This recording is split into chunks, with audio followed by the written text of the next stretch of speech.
Good evening, everyone. Welcome to the playlist series of API testing with rest assured। और आज के video में जो हम टॉपिक कवर करेंगे वो एक बहुत ही इंपॉर्टेंट टॉपिक है, how to validate the API response in rest assured। तो अब अभी तक जो हमने जो वीडियो कवर किया वहां पे हमने ये लर्न किया है कि हम एपीआई की रिक्वेस्ट सेंड करते हैं, कैसे हम सेंड करते हैं। और उसके साथ हमने क्वेरी पैरामीटर को लर्न किया है और हमने पाथ पैरामीटर को लर्न किया है। तो एक चीज यहाँ पे जो इंपॉर्टेंट होती है एपीआई टेस्टिंग के अंदर, जो फंडामेंटल है एपीआई टेस्टिंग का, वो क्या है कि when we send an API request then API response is receive from the server. तो ऑब्वियस है कि जब हम रिक्वेस्ट सेंड करेंगे एक सर्वर को, एपीआई रिक्वेस्ट सेंड करते हैं, तो जो सर्वर है, सर्वर से हमें क्या होता है, एपीआई का रिस्पॉन्स मिलता है। तो उस रिस्पॉन्स को हमें क्या करना होता है, वैलिडेट करना होता है। We need to validate if the API response for its correctness. अब एपीआई ने रिस्पॉन्स तो सेंड कर दिया है, लेकिन हमारा जो काम है एक्चुअल में एज ए टेस्टिंग टीम, वो क्या रहेगा, for as the API tester आपको क्या करना होता है, उस रिस्पॉन्स को वैलिडेट करना है कि क्या वो जो रिस्पॉन्स आया है वो हमारी एक्सपेक्टेड रिस्पॉन्स वो करेक्ट है कि नहीं है। तो ये एक सबसे इंपॉर्टेंट पार्ट है जिसको हमें यहाँ पे लर्न करेंगे। तो जब एपीआई का रिस्पांस हमें मिलता है तो एपीआई के रिस्पांस में बहुत सारे अलग अलग इंफॉर्मेशन होती है जिसको हम वैलिडेट कर सकते हैं। उसके अंदर क्या क्या इंफॉर्मेशन होती है, एपीआई का स्टेटस कोड होता है, एपीआई स्टेटस की एक स्टेटस लाइन होती है, एपीआई की रिस्पांस बॉडी है कि उस रिस्पांस में पूरी इंफॉर्मेशन आएगी।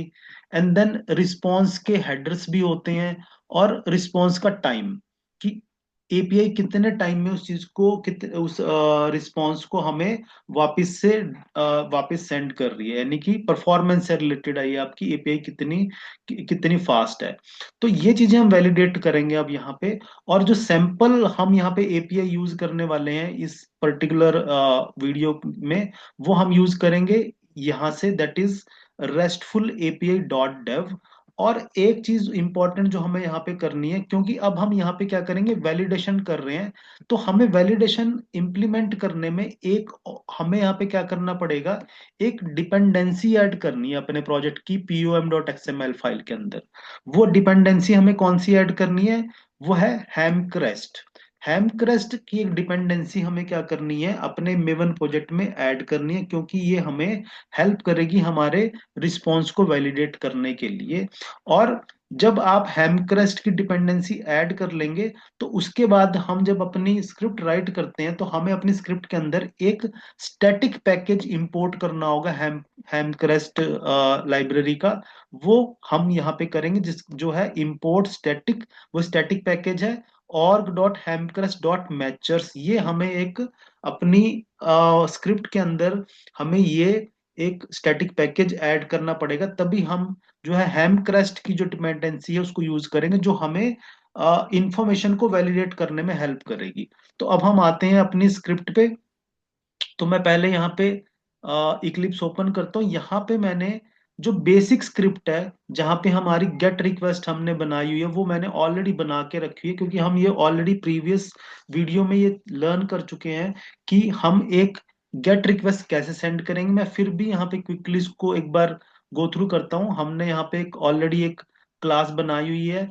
तो यहाँ पे हमने क्या किया, rest assured dot base URI, और यहाँ पे ये हमारा बेस यूआरआई है, API dot restful API dot dev, and then given when. When में हम यहाँ पे गेट मेथड यूज कर रहे हैं।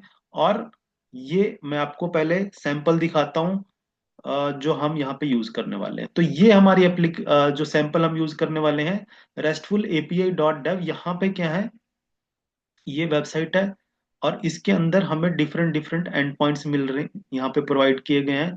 तो जो एंड पॉइंट हम यहाँ पे यूज करने वाले हैं, मैं वो ये वाला यूज करूंगा, सिंगल ऑब्जेक्ट। ठीक है, ये हमारा एंड पॉइंट है, सिंगल ऑब्जेक्ट। ये सिंगल ऑब्जेक्ट हमारा एंड पॉइंट है। ये क्या कर रहा है, ये हमें इसका रिक्वेस्ट का यूआरएल हमें यहाँ पे बताया गया है, और ये इसका सैंपल रिस्पॉन्स है। ठीक है, और ये कौन सा मेथड फॉलो कर रहा है, जो सिंगल ऑब्जेक्ट एंड पॉइंट है, वो गेट मेथड को फॉलो कर रहा है। तो ये हमारा यूआरएल है। तो एक्चुअल में अब हम इसको अपनी रिक्वेस्ट यहां से सेंड करेंगे गेट की, और अल्टीमेटली हम क्या करेंगे, इस रिस्पॉन्स को वैलिडेट करेंगे।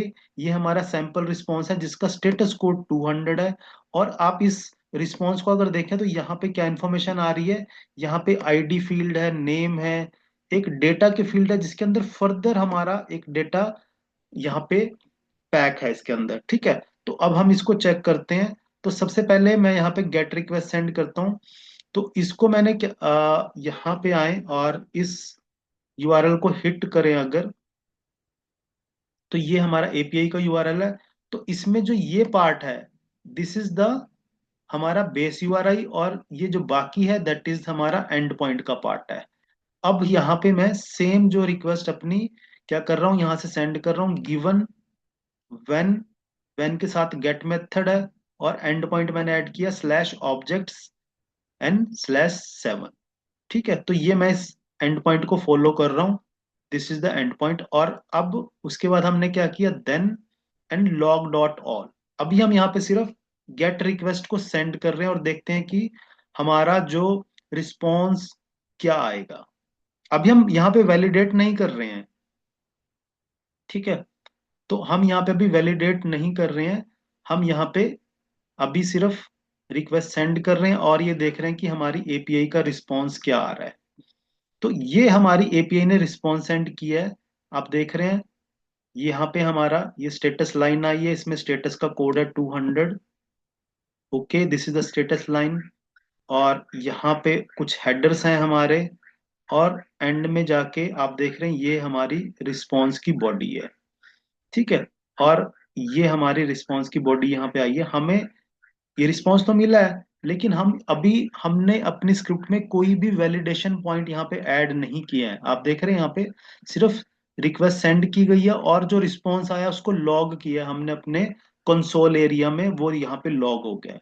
अब हम वन बाय वन इन चीजों को इम्प्लीमेंट करते हैं, और इसके लिए हम पहले क्या करते हैं, सबसे पहले स्टेटस कोड को हम करते हैं यहाँ पे वैलिडेट। तो इसके लिए आप क्या करना होता है, तो क्योंकि हम रिस्पॉन्स को वैलिडेट कर रहे हैं तो वो कहाँ पे जाएगा, देन वाले पार्ट सेक्शन में जाएगा, देन लॉग डॉट ऑल।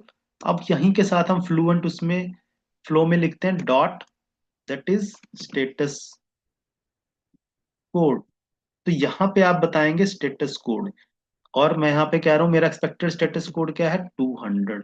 तो अब यहाँ पे जो मैंने अब ये लाइन ऐड की है, ये क्या करेगी एक्चुअल में, मेरे स्टेटस कोड को, यानी कि जो मैं मेरे यहाँ पे रिस्पॉन्स आ रहा है, मैं यहाँ पे उसको वैलिडेट कर रहा हूँ कि हमारा जो स्टेटस कोड है जो रिस्पॉन्स में है वो 200 होना चाहिए, that is my expected response. अब हम चेक करते हैं इसको और देखते हैं कि क्या यहाँ पर हमारा स्टेटस कोड अब वैलिडेट किया जाएगा। तो ये हमारा स्टेटस कोड वैलिडेट हो चुका है, कोई हमें यहाँ पे एरर नहीं आई है। इसका मतलब कि हमने 200 एक्सपेक्ट किया है, और जो एक्चुअल में जो एपीआई ने स्टेटस कोड सेंड किया वो भी 200 किया है। अगर आप इस चीज को एक बार क्रॉस चेक करना चाहते हैं तो लेटस से मैं यहाँ पे अपनी एक्सपेक्टेड जो स्टेटस कोड है उसको चेंज करता हूँ, एंड मैं उसको चेंज कर रहा हूँ 201। यानी कि मैं एक्सपेक्ट कर रहा हूँ कि अब जो, यानी कि जो स्टेटस कोड आना चाहिए वो 201 आना चाहिए, लेकिन एक्चुअल में क्या आएगा, वो 200 आएगा। तो अब हम इसको चला के देखते हैं। तो यहां से मैं आपको ये दिखाना चाह रहा हूँ कि एक्चुअल में ये हम वैलिडेट कर रहे हैं यहाँ पे। अब क्योंकि मेरी वैलिडेशन यहाँ पे फेल होएगी तो हमें यहाँ पे एरर आ जाएगा। ठीक है, तो यहाँ पे क्या एरर आ रहा है देखो, expected status code 201 but was 200। यानी कि एक्सपेक्टेड 201 है, लेकिन जो सर्वर ने हमें जो स्टेटस कोड सेंड किया एक्चुअल जो है दैट इज 200, तो ये फेल है। तो आई होप ये आपको अंडरस्टैंड हुआ कि आप कैसे यहाँ पे स्टेटस कोड को वैलिडेट कर रहे हैं। तो हमने एक चीज यहाँ वैलिडेट की है। अब नेक्स्ट चीज हमें यहाँ पे अंडरस्टैंड वैलिडेट करेंगे स्टेटस लाइन की। अगर आप स्टेटस लाइन को भी वैलिडेट करना चाहते हैं तो क्या आप करेंगे, यहाँ पे उसके लिए आपको क्या लिखना होता है, फिर अब हम डॉट नेक्स्ट एक यहाँ पे सारा फ्लुएंट, यहाँ फ्लुएंट प्रोग्रामिंग को हम यूज करेंगे, डॉट लगाएंगे और फिर से यहाँ पे स्टेटस लाइन, स्टेटस लाइन यहाँ पे हम हम क्या स्टेटस लाइन एक्सपेक्ट कर रहे हैं, वो हमारी स्टेटस लाइन हम यहीं से ले लेते हैं कि हम ये एक्सपेक्ट कर रहे हैं। तो अगर स्टेटस लाइन सेम रही, यानी कि अब यहाँ पे हम स्टेटस लाइन को भी वैलिडेशन ऐड कर रहे हैं, तो लेट अस अब इसको रन करते हैं। तो अब मैं जब रन करूंगा तो मैं यहाँ पे क्या कर रहा हूँ, ये स्टेटस लाइन को भी वैलिडेट कर रहा है। अगर कोई एरर नहीं आई, इसका मतलब क्या है कि हमारी एक्सपेक्टेड स्टेटस लाइन और जो रिस्पॉन्स में स्टेटस लाइन है वो हमारी दोनों इक्वल है। तो टेस्ट यहाँ पे वैलिडेशन पास हो रही है। अब नेक्स्ट हम क्या चीज यहाँ पे वैलिडेट करेंगे, हम रिस्पॉन्स की बॉडी को चेक करते हैं। अब रिस्पॉन्स की बॉडी को चेक करने के लिए अब पहले हम देखते हैं कि रिस्पॉन्स क्या है हमारा। तो हम ये एक्सपेक्ट कर रहे हैं कि जो आईडी है वो होना चाहिए 7। ठीक है। तो अब हम ये चीज वैलिडेट करेंगे कि जो हमें रिस्पॉन्स आया है यहाँ पे, क्या उसके अंदर जो आईडी है वो इक्वल टू 7 है कि नहीं है। वो कैसे हम चेक करेंगे, आपको यहाँ पे अब क्या यूज करना है, क्योंकि अब ये बॉडी का पार्ट है। आप देख रहे हैं ये जो इतनी जो इन्फॉर्मेशन है that is in the response body, ये रिस्पॉन्स की बॉडी है। तो अब यहाँ पे आपको क्या करना होता है, आपको यूज करना होता है यहाँ पे डॉट बॉडी। आप यहाँ पे बॉडी जो है पास करेंगे, और बॉडी में आप क्या करना होगा आपको, आप अपनी वैल्यू बताएंगे कि आप कौन सी वैल्यू को एक्सपेक्ट कर रहे हैं। तो हम यहाँ पे कह रहे हैं कि आईडी, कि हम ये एक्सपेक्ट कर रहे हैं कि बॉडी में जो आईडी फील्ड है उसकी वैल्यू क्या होनी चाहिए, 7। क्योंकि ये डबल कोट्स में यहाँ पे, तो मैं यहाँ पे भी डबल कोट्स में रखूंगा। लेकिन यहाँ पे अभी क्या, आप इसको ऐसे वैलिडेट नहीं कर पाएंगे। इसके लिए हमने आपको, मैंने जैसे बताया था कि हमें हेमक्रेस्ट की लाइब्रेरी यूज करनी है, जो कि मैंने अपने प्रोजेक्ट की, मैं आपको यहाँ पे दिखाता हूँ, pum.xml फाइल में हमने एक डिपेंडेंसी ऐड की हुई है, दैट इज द हेमक्रेस्ट। ये आपको हेमक्रेस्ट की डिपेंडेंसी ऐड करनी है अपने pum.xml फाइल में। और दूसरी चीज कि आपको अपनी यहाँ पे स्टैटिक पे ये पहले हम हटा देते हैं, और आपको यहाँ पे मेथड लगाना है। कौन सा, एक मेथड हमें हेल्प करेगा, वो मेथड हमें कौन प्रोवाइड करता है, वो हमें हैम क्रस्ट की लाइब्रेरी प्रोवाइड करती है। अभी यहाँ पे एरर है, क्यों एरर है, क्योंकि मैंने अभी यहाँ पे हैम क्रस्ट की लाइब्रेरी को इंपोर्ट नहीं किया है। तो यहाँ पे मैं क्या करूंगा, मुझे ये एक स्टैटिक इंपोर्ट करना पड़ता है, import static org hamcrest dot matchers dot star. तो ये हम क्या करेंगे, अपनी स्क्रिप्ट में हेडर में सबसे ऊपर इसको इंपोर्ट करेंगे। जैसे ही मैं इंपोर्ट करूंगा तो आप देख रहे हैं यहाँ से एरर जा चुका। तो यानी कि ये हैम क्रश की लाइब्रेरी हमें ये इक्वालिटी चेक यहाँ पे प्रोवाइड करती है। तो अब यहाँ पे क्या है कि बॉडी के अंदर हम आईडी फील्ड को चेक कर रहे हैं, इज इट इक्वल टू 7। तो ये चेक करते हैं वन थिंग। तो अगर अभी भी ये हमारी रिक्वेस्ट रन होती है without any error, it means कि हमारा जो एक्सपेक्टेड रिस्पॉन्स है और एक्चुअल रिस्पॉन्स है वो बराबर है। यानी कि हम एक्सपेक्ट कर रहे हैं कि जो आईडी है उसकी वैल्यू क्या होगी, 7, और रिस्पॉन्स में भी वो 7 ही है। दैट इज वाई हमें यहाँ पे कोई एरर नहीं आया। तो हमने एक फील्ड यहाँ पे वैलिडेट करी। सपोज करो आप इस रिस्पॉन्स की एक और फील्ड वैलिडेट करना चाहते हो जिसका जो है ईयर। अब जो ईयर है, आप इसको अगर थोड़ी सी आपको जेसन की स्ट्रक्चर देखनी पड़ेगी। ईयर की जो फील्ड है वो किस फील्ड के अंडर है, वो डेटा के अंडर है। ये देखो, ये डेटा फील्ड है आपकी। डेटा फील्ड के अंदर इसके इनसाइड नेक्स्ट लेवल पे क्या है, ये इंफॉर्मेशन है। तो यहाँ पे हम कैसे लिख इसको वैलिडेट करेंगे, फिर से हम डॉट लगाएंगे, फिर से बॉडी, क्योंकि ये भी बॉडी का ही पार्ट है, रिस्पॉन्स बॉडी का। तो डॉट, सॉरी यहाँ पे ये आ गया, यस। और फिर से डॉट बॉडी। और यहाँ पे अब कैसे लिखते हैं आप इसको, इसको लिखने के लिए आपको करना पड़ेगा डबल कोट, आपको डेटा डॉट ईयर, ऐसे आपको बताना पड़ेगा। इसकी हिरारकी बनानी पड़ेगी आपको कि जो ईयर है वो किसके अंदर है, डेटा फील्ड के अंदर है। और वैल्यू क्या है उसकी, 2019, क्योंकि ये अब डबल कोट्स में नहीं है तो हम यहाँ पे भी डबल कोट्स यूज नहीं करेंगे। और मेथड कौन सा अब यहाँ पे आएगा हमारा, same, equal to, equal to, और ये ब्रैकेट्स आ गई हैं, and then it is done. तो अब हमने यहाँ पे एक और वैलिडेशन ऐड की है। हमने आईडी फील्ड पे वैलिडेशन ऐड की थी, दैट इज इक्वल टू 7। और अब यहाँ पे बॉडी के अंदर ईयर फील्ड को हमने वैलिडेशन ऐड किया कि क्या इज इट इक्वल टू 2019। तो इसको चेक करते हैं, अगर कोई एरर नहीं आई इट मींस ये वैलिडेशन भी हमारी पास हो गई है, ये हमारा वैलिडेशन यहाँ पे ओके है।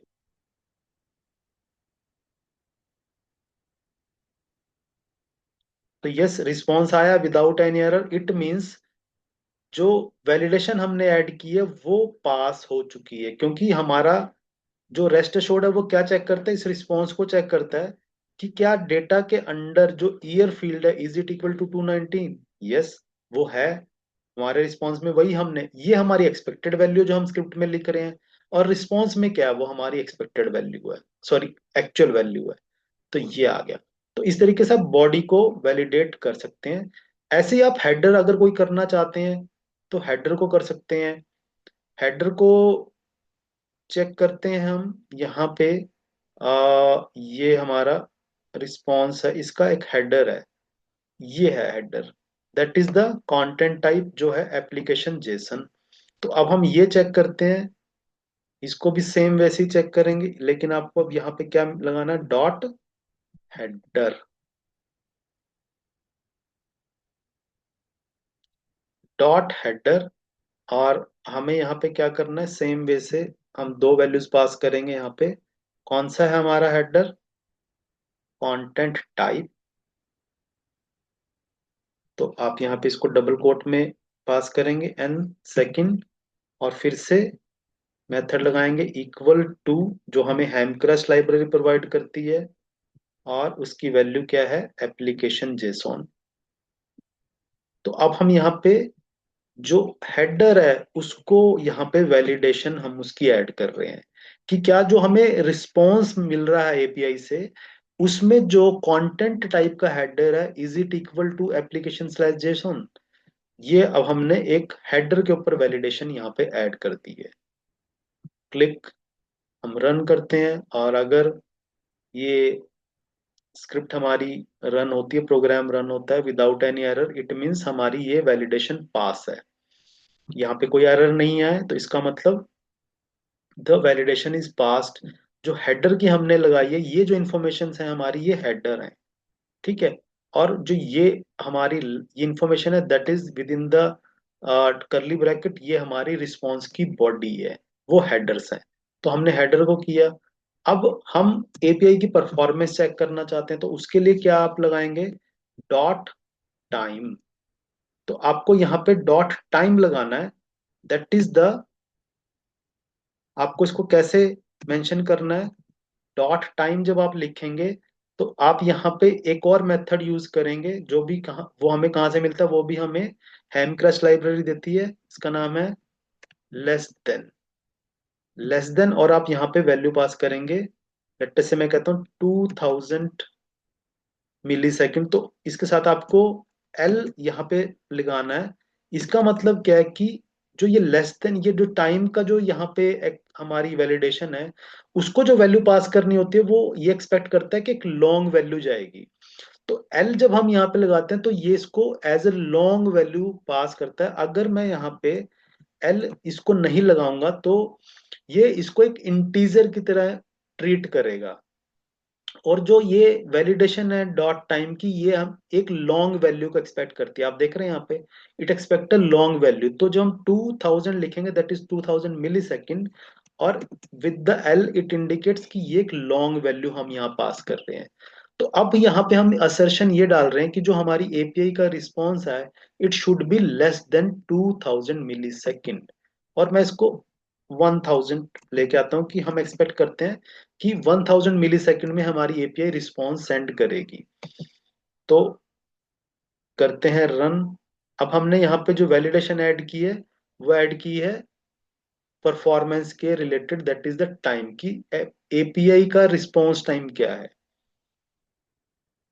और यहाँ पे अब एरर आया हमें, लेट अस सी कि क्या एरर है। ये मोस्ट लाइकली क्या है हमारा, पर इस वाला जो टाइम का एरर है उसके लिए है।